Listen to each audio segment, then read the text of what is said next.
Untuk kita bersama selama jadi setia demimu Malaysia, kita kasih jiwa tidak akan tapi yang nantinya.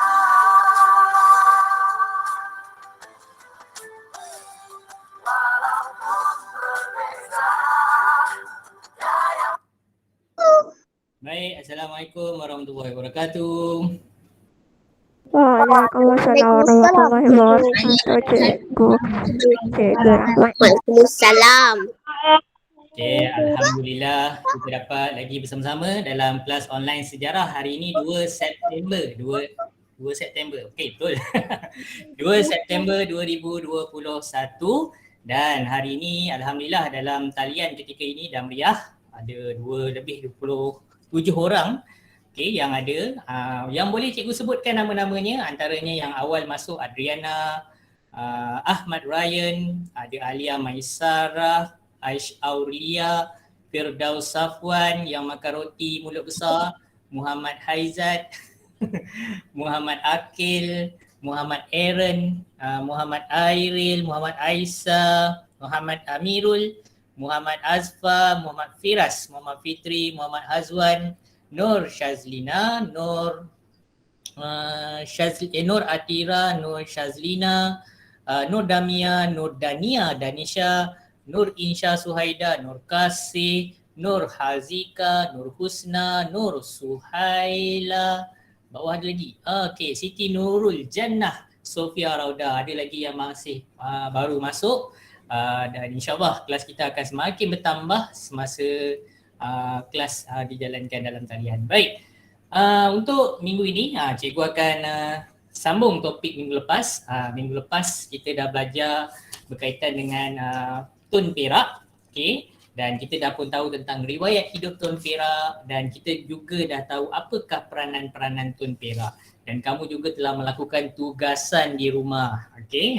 Jadi bagi murid-murid sekalian, untuk minggu ni ini adalah bahan perkongsian yang ingin cikgu kongsikan bersama-sama kamu. Okay, tumpukan perhatian pada perkongsian skrin ni. Okey, baik. Kelas kita dah pun bermula jam 12.30 hari. So untuk kelas hari ini masih lagi tajuk yang sama, Tun Perak Bendahara Terbilang. Okey, kali ini bahagian yang kedua. Okey, baik. Kita lihat apa yang ada dalam ni. Macam biasa. Okey, cikgu nak ucapkan tahniah kepada murid-murid yang telah pun menyiapkan tugasan pada minggu lepas, iaitu poster sejarah Tun Perak. Tahniah pada murid-murid yang cikgu senaraikan ini.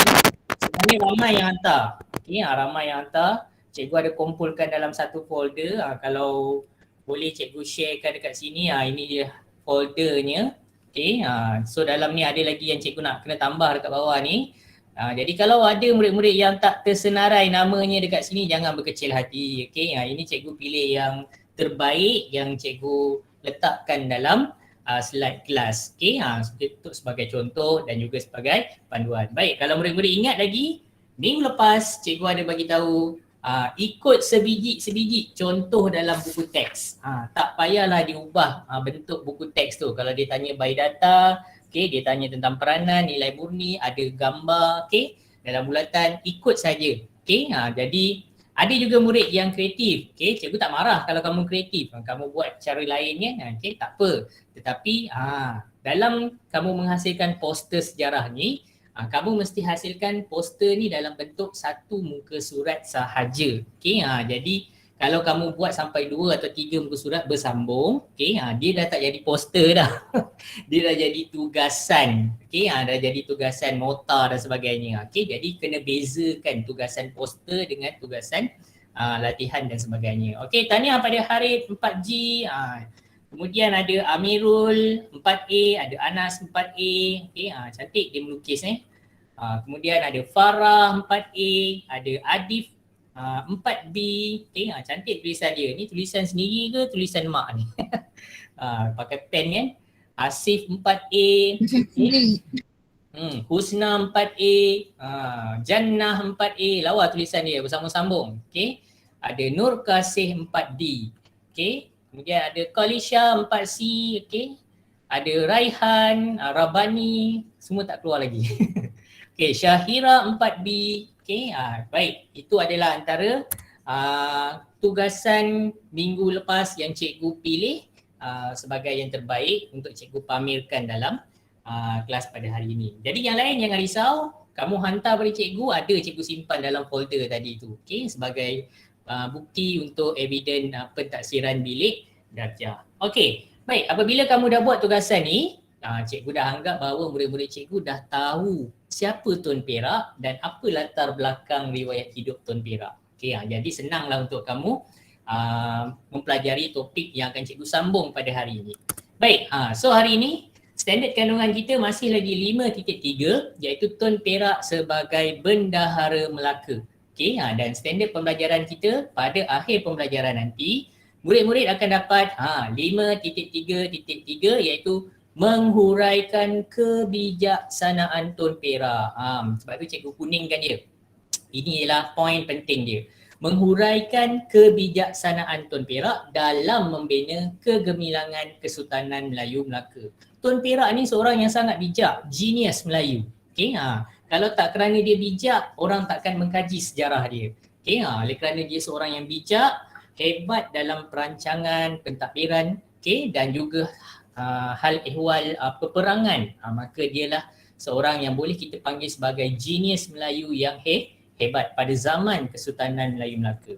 Okey, apa K5.3.2? K ni ialah elemen kewarganegaraan, okey, dan nilai murni. Baik, so yang akan kita tekankan sedikit pada PDP hari ini, kamu dapat nanti menjelaskan nilai kepimpinan Tun Perak yang boleh kita contohi pada hari ini. Apa yang kita belajar daripada sejarah, mestilah kita dapat pengajaran yang boleh kita jadikan sebagai panduan hidup kita pada hari ini. Sebab kita belajar benda-benda yang dah lepas, okay, supaya hari-hari yang mendatang kita takkan dilalui dengan kegelapan. Okay, jadi kita dah tahu bijaksananya Tun Perak. Mungkin pada masa akan datang ada murid-murid cikgu yang akan jadi panglima angkatan tentera ke. Jadi peranan tu sama macam Tun Perak. Okay, seorang yang bijak. Okay, dia tak payah menggunakan tenaga, tak payah berperang, tak payah bermandi darah. Tentera Siam U-turn patah balik, tak jadi serang Melaka. Ini antara orang-orang yang bijaksana menggunakan akal fikiran. Baik, mari kita lihat apa yang ada dalam ni. Dia tak nak gerak pula. Okey, ingat balik, ini pada minggu lepas. Okey, kita dah belajar tentang riwayat hidup Tun Perak. Okey, boleh lihat buku teks muka surat 140, 141, siapa nama dia, siapa nama bapa dia. Mana tahu keluar kat soalan kuis kan. Okey, siapa adik-beradik dia, apa jawatan yang pernah dipegang oleh Tun Perak. Ini semua kita dah belajar minggu lepas. Okey, baik, seterusnya. Ingat juga apa peranan Tun Perak. Okey, so peranan Tun Perak ni dalam buku teks 142 hingga 145 pun kita dah belajar minggu lepas. Okey, ada 4 peranan ni. Tolong ingat, sebagai ketua pembesar, sebagai penasihat sultan, okey, sebagai ketua diplomat dan satu lagi sebagai panglima tentera. Okey. Baik, dan hari ini yang ketiga, ini yang kita nak masuk topik pada hari ini. Okey, kebijaksanaan Tun Perak. Okey. So boleh lihat buku teks muka surat 146 hingga 148. Okey, boleh selak-selak sekejap buku teks 146 hingga 148. Okey, kita pergi satu demi satu. Ada 5 kebijaksanaan yang buku teks senaraikan. Cikgu telah ringkaskan, jadikan dalam bentuk jadual macam ni supaya kamu boleh nampak dengan lebih mudah dalam nota. Okey, baik. Yang pertama, kebijaksanaan Tun Perak dalam buku teks sebut tentang pentadbiran. Okey, dalam bidang pentadbiran ni, kalau kamu lihat, Tun Perak telah mewujudkan kerjasama yang erat. Erat ni, okey, tangan begini. Erat antara sultan dengan pembesar. Okey, so wujudnya kerjasama yang erat antara sultan dengan pembesar ni, maka Kesultanan Melayu Melaka pada ketika itu telah berjaya mengembangkan jajahan takluknya, mengembangkan negeri Melaka pada ketika itu. Kalau kamu lihat dalam peta ni, dalam peta buku teks tu pun ada, Melaka ni ditandakan dengan warna merah kat sini, kecil je. Tapi masa zaman Kesultanan Melayu Melaka, jajahan takluk negeri Melaka ni meliputi apa? Seluruh negeri tanah-tanah Melayu ni. Okay? Seluruh semenanjung negeri tanah Melayu ni semuanya ialah negeri Melaka. Kemudian separuh daripada Pulau Sumatera, sekarang ni Indonesia ni, yang sebelah sini, ini adalah negeri Melaka punya. Okay? Manakala semua kepulauan Riau, okay, berhampiran dengan Pulau Singapura ni adalah juga milik negeri Melaka. Sangat luas negeri Melaka pada zaman tu. Okay? Tapi hari ini negeri Melaka kemetot je kecil. Kenapa agak-agak? Siapa boleh jawab? Kenapa hari ini negeri Melaka kemetot je kecil negeri dia? Yang lain-lain semua negeri besar-besar. Faham besar. Negeri tu pada sejarah. Apa dia? Siapa yang nak cuba jawab? Cikgu bagi Chan untuk bercakap. Kenapa sekarang negeri Melaka dia kemetot je kecil je negeri dia? Ekonomi. Tak dengar. Bagi tahu nama dan bagi tahu jawapan. Ada siapa yang nak cuba jawab? Mak Firas. Okey, Firas. Kenapa sekarang negeri Melaka kecil je? Dulu bukan main besar negeri Melaka ni macam dalam peta ni. Sebab tak ada pertahanan Melaka. Tak ada pertahanan di Melaka. Okey. Bagus juga jawapan tu. Tapi kurang tepat. Ada jawapan lain tak? Kenapa negeri Melaka dahulu besar? Dalam peta ni kalau kita lihat semua negeri dekat semenanjung tanah Melayu ni ialah negeri Melaka. Manakala sebahagian daripada Pulau Sumatera ni pun negeri Melaka. Kenapa? Siapa lagi nak tolong jawab? Firas dah jawab. Takkanlah perempuan tak jawab. Siapa nak bantu? Ada? Tak ada. Okey, baik. Okey, baik-baik. Murid-murid lihat. Pada zaman Melaka meningkat, ketika itu Melaka belum lagi diserang oleh penjajah Portugis. Okay? Tapi pada tahun 1511 apabila Melaka jatuh ke tangan Portugis, itulah detik kejatuhan kerajaan-kerajaan Melayu. Okay? Di mana kerajaan-kerajaan Melayu Melaka yang bertahta dan juga menguasai negeri-negeri yang luas ni telah berpecah. Okay? Telah berpecah. Ada yang memerintah sendiri, ada yang ditakluk oleh penjajah. Okay? Jadi perpecahan inilah yang mewujudkan ruang sempadan antara negeri sehinggalah pada hari ini. Akhirnya hari ini Melaka kemetot je, kecil je. Siapa orang Melaka? Siapa orang Melaka kat tangan? Ada orang Melaka? Orang Melaka tu tak mengaku orang Melaka kan? Okey, jangan kecil hati orang Melaka. Saya kata negeri Melaka kemetot tu sebab negerinya sekarang ni memang kecil. Negerinya tak luas. Tetapi satu masa dahulu Melaka memang sebuah negeri dan kerajaan yang sangat hebat. Menguasai kawasan yang luas. Okey. Baik. Tolong matikan mic sebab ada bunyi kat situ. Gangguan. Okey, baik. Seterusnya dari segi pertahanan, nombor 2 pertahanan. Okey. Memasang jamong di sepanjang pantai Melaka sehingga tentera Siam pun tak jadi nak serang Melaka. Ni jamong. Okey, jamong. Kalau kamu nak tahu apa makna jamong tu, dalam buku teks muka surat 147 dekat bahagian bawah tu ada glosari. Jamong antaranya ialah andang dan suluh. Suluh ni maksudnya ialah api yang kita bawa pada waktu malam untuk menyuluh laluan kita nak lalu. Obor. Macam obor. Okey, betul. Okey. So, macam yang cikgu cerita pada minggu lepas, bila tentera Siam nak serang Melaka, Tun Perak arahkan supaya jamong ni dipasang di sepanjang pantai Melaka, diikat di pokok bakau. Sebab masa tu negeri Melaka di kawasan tepi pantai ni banyak pokok bakau.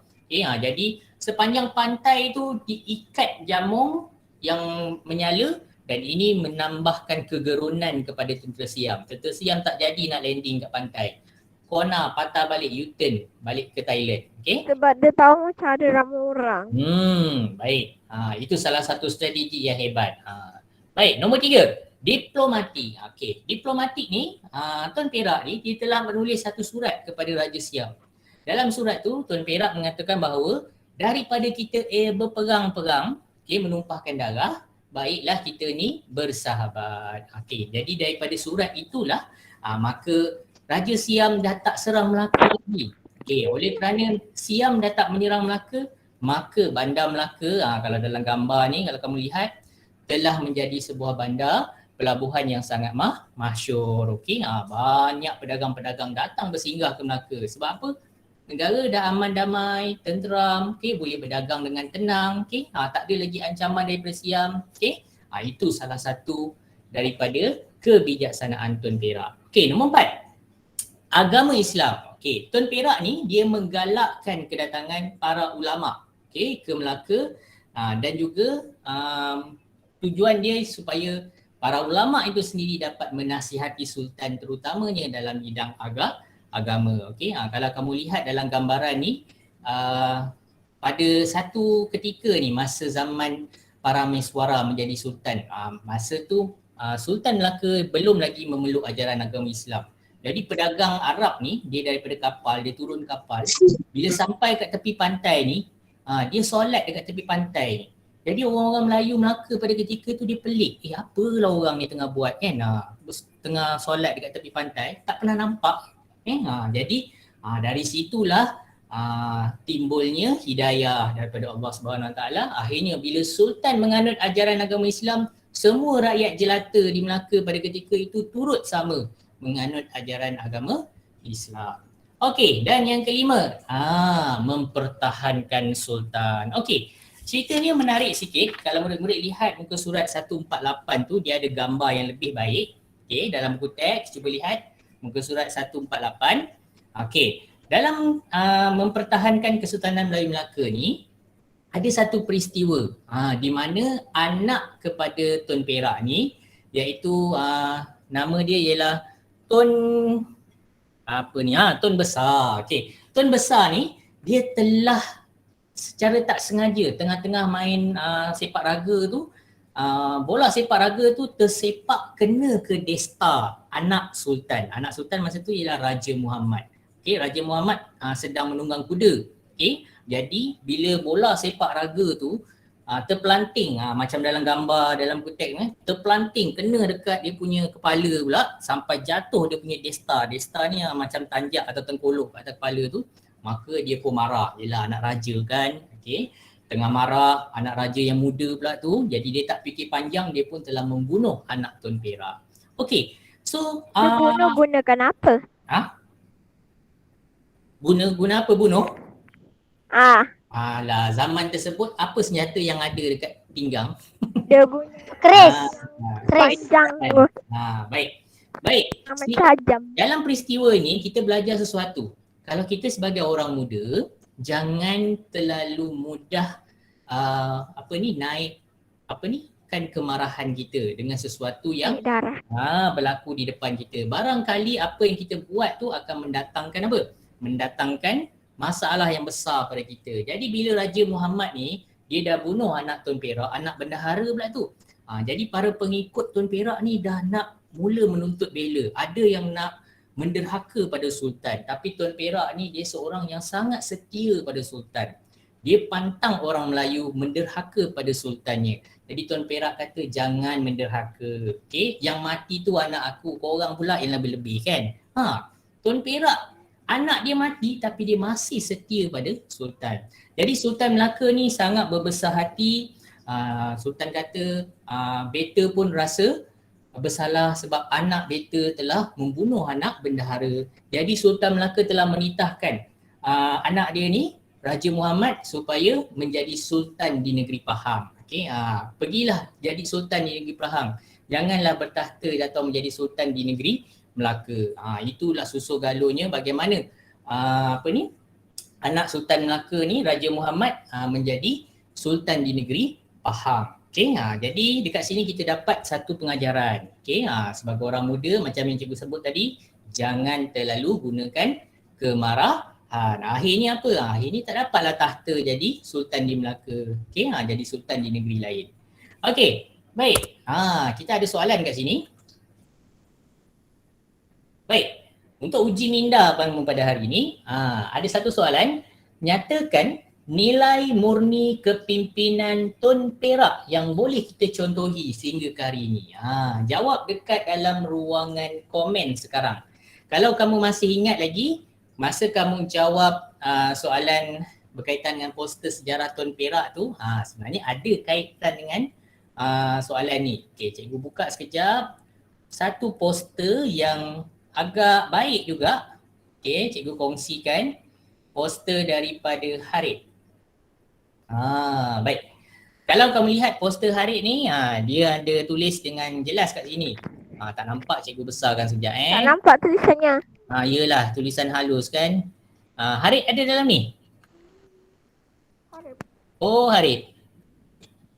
Takut Ke tak muncul masuk. lagi? Okey, baik.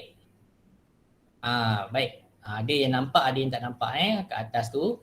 Okey, cikgu fokus pada yang sebelah sini. Okey, yang bahagian bawah ni, nilai-nilai murni daripada kepimpinan Tun Perak. 3 poin yang Harith ceritakan ni sangat bagus. Okey, antaranya Harith kata Tun Perak menjadi seorang pemerintah yang adil. Betul, dia seorang yang adil. Mengamalkan pemerintahan mengikut ajaran Islam. Ya, betul. Okey. Dan yang ketiga, mengamalkan hubungan yang baik dengan negara luar. Betul. Kita kalau nak hidup aman dan damai, kita jangan bergaduh dengan negara luar. Jangan bergaduh dengan jiran-jiran sebelah rumah kita. Sebab apa jangan bergaduh dengan jiran sebelah rumah? Apa-apa sahaja keadaan, kita akan bertembung dan perlukan bantuan orang yang berada di sekitar kita. Kalau kita mati ke apa, siapa yang nak uruskan jenazah kita? Bukan kawan keluarga kita yang jauh-jauh tu, jiran-jiran tetangga yang sebelah-sebelah ni yang akan uruskan jenazah kita. Jadi kita kena sentiasa berbaik dengan orang yang berada di sekitar kita. Okey, kita lihat jawapan di dalam ruangan komen sekarang ini. Cikgu pergi ke ruangan komen. Okey.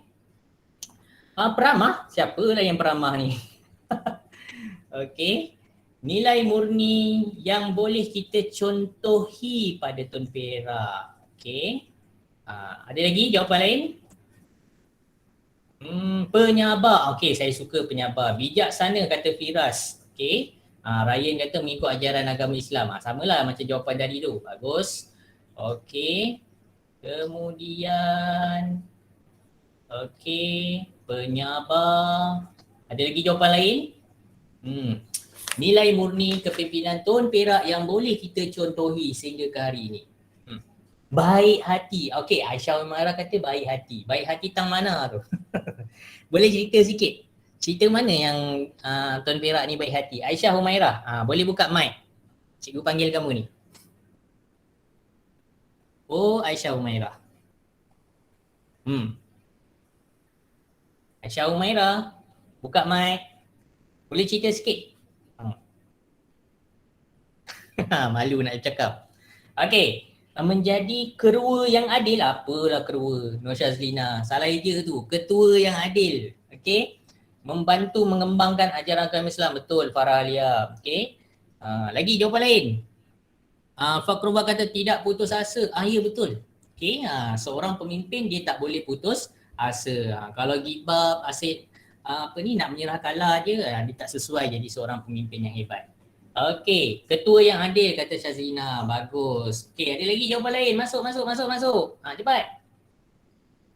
Nyatakan nilai murni kepimpinan Tun Perak yang boleh kita contohi. Tahan marah. Betul lah Ryan. Okey, Tun Perak ni walaupun anak dia dah kena bunuh tapi dia cool je. Dia tak adalah nak melenting ke, nak marah-marah ni. Kamu bayangkan kalau anak kamu yang kena bunuh. Tapi Tun Perak ni seorang yang sangat penyabar, dan berfikiran matang. Hebat. Baik sangka kata Firas. Tang mana yang baik sangka tu? Farah Alia kata mencadangkan pengganti sultan. Bagus jawapan dia. Itu salah satu peranan dia. Dia bukan nilai murni. Tapi peranan bendahara juga apabila berlaku kemangkatan sultan ataupun kita panggil sultan meninggal dunia lah, mangkat. Jadi salah satu daripada pembesar yang akan bersidang untuk melantik sultan yang baru adalah bendahara. Baik, puji orang. Apa yang puji orang tu? Amanah, bagus. memastikan pelaksanaan undang-undang negara dipatuhi. Ya betul. Okey, ada macam ketua hakim kan. Tegas. Okey. Ada lagi jawapan lain? Okey, baik. Jadi dengan jawapan-jawapan yang murid-murid bagi pada cikgu dalam ruangan chatting tu, cikgu dapat satu gambaran bahawa murid-murid dah tahu tentang nilai-nilai bumi dan kepimpinan yang boleh kita contohi daripada cerita Tun Perak. Sebab tu dalam gambar ni kalau murid-murid baca lah, kalau boleh baca lah. Kalau tak boleh baca, cikgu tolong bacakan. Macam tak jelas kat situ. Tun Perak, genius Melayu yang terus dilupakan anak bangsa. Hari ini orang Melayu yang tak belajar sejarah, dia takkan tahu tentang hebatnya Tun Perak ni. Sebab tu daripada darjah 4 lagi sekolah rendah, kamu dah diperkenalkan balik dengan sejarah ni supaya kamu boleh tahu orang Melayu pun ada seorang pemimpin yang genius, yang hebat berfikir dan merancang. Okey. Baik. Kita dah masuk kepada yang terakhir pada hari ini, iaitu tutorial quiz online. So untuk kelas 2 September ni kita dah habis topik ni, jadi kamu ada satu quiz online yang kamu akan jawab sebentar lagi. Cikgu akan masukkan linknya di grup WhatsApp kelas tahun 4. Okey. Jawab sebelum hari Jumaat esok pukul 1 tengah hari. Okey, dan murid yang mendapat markah 100% layak diberikan ECJ pencapaian. Ingat 100 saja yang cikgu kira. Kenapa cikgu kira 100? Sebab semua boleh tengok buku. Mana aci kan kalau cikgu bagi 80 ke 90 boleh dapat sijil kan. Sedangkan ada orang lain yang berusaha supaya dapat 100% untuk dapat ECJ. Usaha cikgu. Okay. So link quiz di grup WhatsApp tahun 4 cikgu akan berikan dalam. Okey, sekejap cikgu copy link quiz. Teng. Okey, ni link quiz.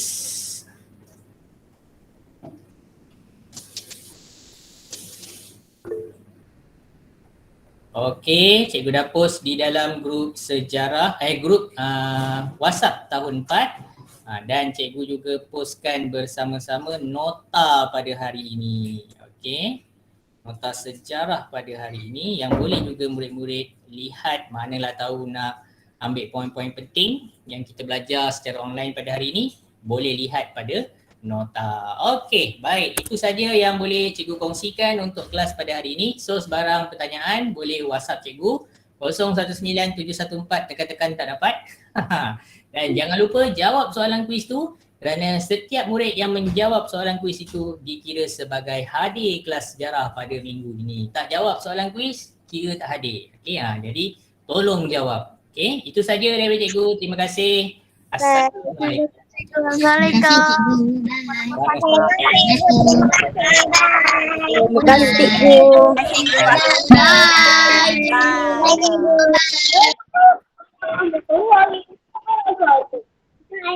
Assalamualaikum warahmatullahi wabarakatuh. Bye.